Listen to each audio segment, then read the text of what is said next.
Hey everyone, welcome back to our channel. If you're new here, please subscribe. I'd really love that. If you're returning, how you doing? What we're going to be talking about today is something that I found and I wanted to bring it to your attention, okay? And I will leave the link in the description box below, okay?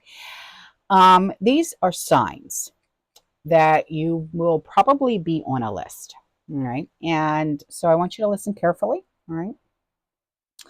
Of all of the alphabet agencies, FEMA is the only one that is authorized by law to confiscate your emergency supplies. Now, as part of this community, I'm sure you will be in an uproar, okay? Because when I read this, I was like, crap. It was one of those. When this happens, they'll ask nicely only once, and then, regardless of your answer, they have the right to enter our homes and confiscate our food, our water, our generator, etc. They're not going to knock randomly on people's doors. Most of the time, they already know where to go and what they can confiscate. And that's because they're working hard and doing their research before SHTF. Um, so, how do they know what people have on their property? And what do they already know about you, me, and everyone else? There are 9 signs, allegedly.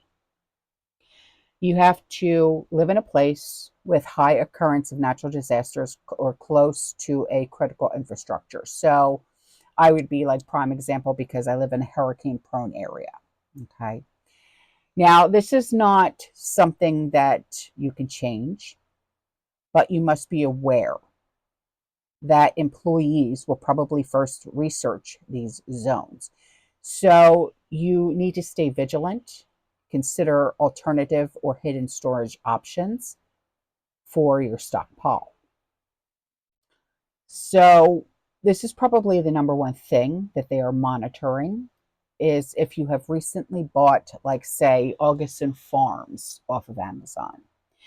And if you have this type of food at home right now, like I do, and I know that you do, they might know about it already. And they won't hesitate to come and get it if they do, if they need to. Let's just say that.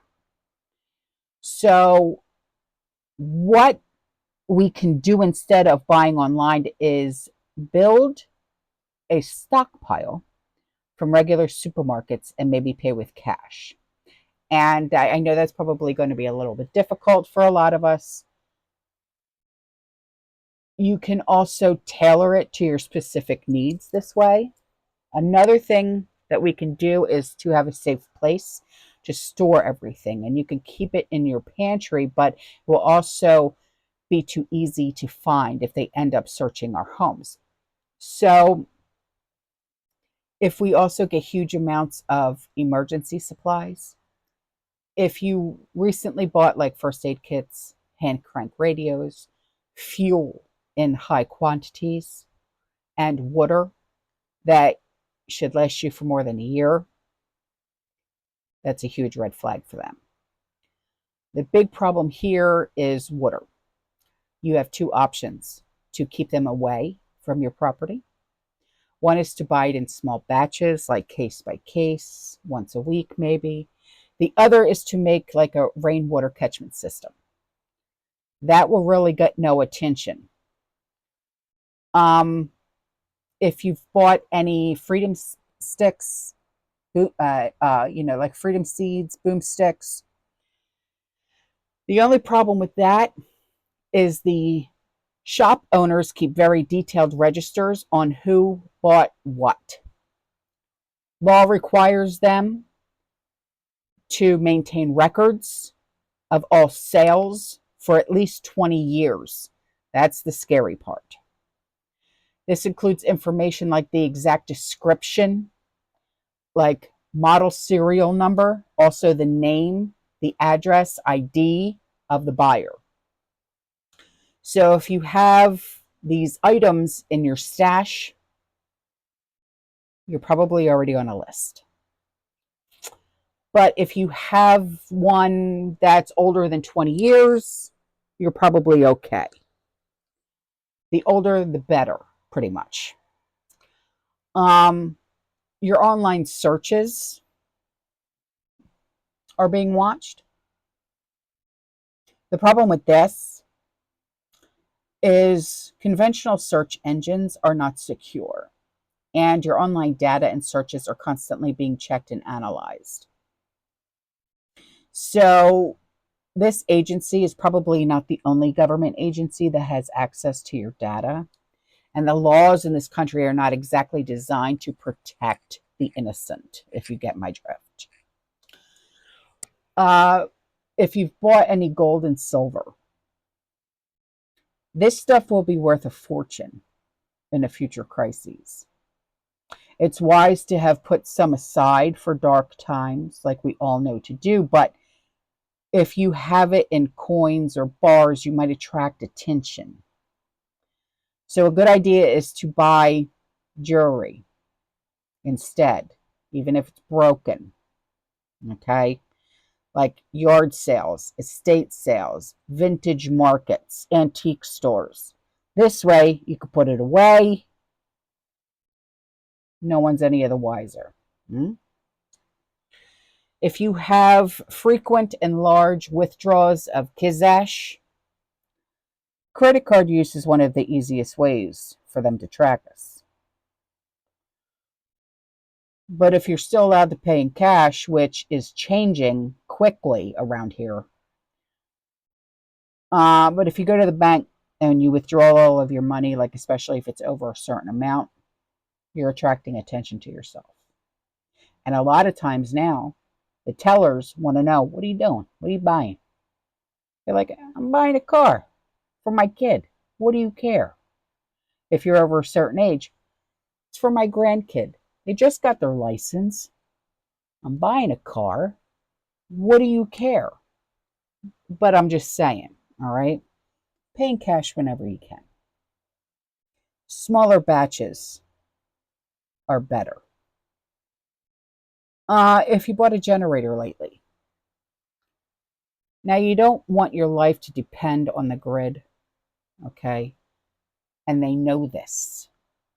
That's why they're probably checking out generator sales, the bastards. A good workaround would be if you assemble your own generator. I'm not that crafty. I don't know if you are, but you can use blueprints. You can find them online. And the last thing, treat this like Fight Club. Nobody talks about Fight Club. Nobody talks about preps, okay? Be very careful who you talk to about your shiznit, okay? Don't talk about it. Don't show it. Cover it up. Now, I understand if you've got contractors coming in and out of the house, especially like I do, okay? Why? I'm getting a new roof put on soon. You guys have seen the pictures. We're going to have a new ceiling put in, new chandelier put in over the door, that type of thing. I can't help it, all right? I got family living with me. What am I going to do? Say, don't go in there? They live here. You know what I'm saying? It's a little difficult. Sorry, kid, you're not eating here. You know? Just be careful who you talk to.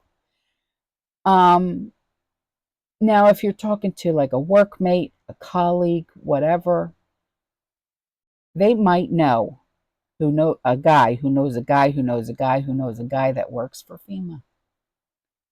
You know what I mean? You never know who they know. So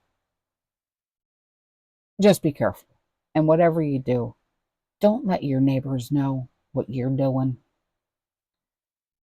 It just so happens that my neighbors happen to be in this community. So I'm lucky.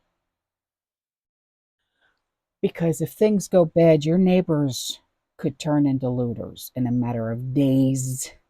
All right? And if that happens, you don't want them knowing what's going on inside your house. But my neighbors are in our community. So my neighbors are cool, except for the one neighbor over there, but he just got out of the hospital. Poor bastard. He's 84 years old. It's a sin. But maybe FEMA's watching everybody. We don't know. They could be watching everybody's moves.